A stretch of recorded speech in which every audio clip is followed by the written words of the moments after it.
Taíno Army? Heck yes. For this video, Taíno refers to the ancestry unique to Caribbean peoples, whether ones called Eyeri or the Igneri. This ancestry peaks among Puerto Ricans, which are Boricua, and Cubans, but places like the Dominican Republic and Jamaica may also celebrate this ancestry, among other places like the Bahamas. Coastal North South America and Eastern Central America also harbor these Tupi and Guarani tribes to different degrees. For example, Garifuña. Taíno, what is your profession? See, I brought more soldiers than you did. So what if there was a Taíno army today? For this army, I would of course totally include of both ethnicities, whether Tupi or Guarani. For example, Arawak or Taíno are Tupi, but their Cariba counterparts were of Guarani descent. For this army, countries like Cuba and Puerto Rico would totally fit this category. The Bahamas, Las Dominicas, and even La Española, and others alike. A new Caribbean superpower would rise unlike any other, paralyzing the entire world. However, for this video, this Taíno army will be based off of my country, the nation of Puerto Rico, Boriquén, so I can begin with an idea of how I would go about a Taíno army.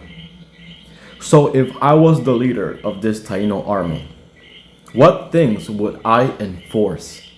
Such as, what cool weapons or tactics would I employ?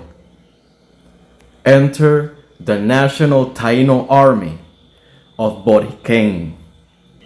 If I was the leader of the National Taíno Army of Boriquén, I would first enforce peace treaties around the world. For instance, I would be friends with countries like the US. Every current military base in Boriquén will have 60 to 80% more soldiers from Boriquén than from any other friend nation currently friends of Boriquén. I would have all sorts of ships, planes, and boats. With a hefty navy, we will create jobs that will also feed the army and the nation. We will give rise to incentives for marine diet and agriculture increment, such as reinforcing the farming industry at its highest quality, but very accessible for all of us. If I was the leader, I would enforce many carrier-type helicopters and other rescue and first response equipment. The Taíno Army will work with the masses, providing food in the likes of natural disaster scenarios. We can also go and help another nearby nation in need.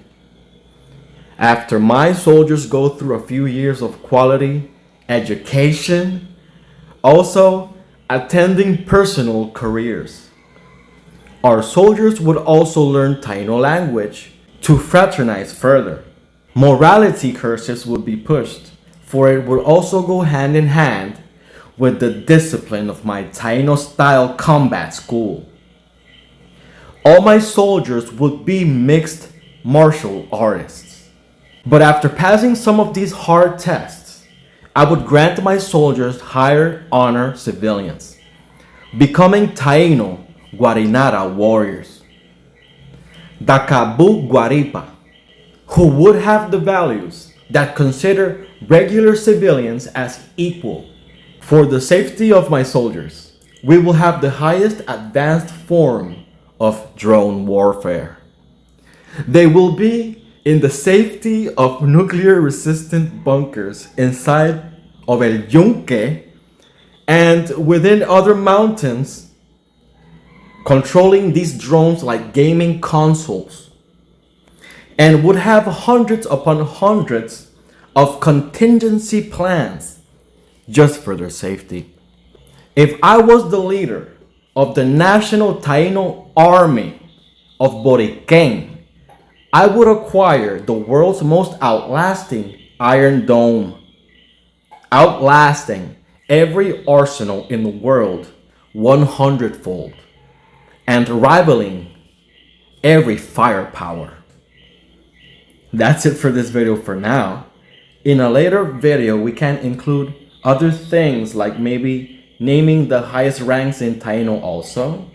The highest leader would be the cacique, or its Eurasian form, casaquilla, or maybe even both for very high-ranked positions.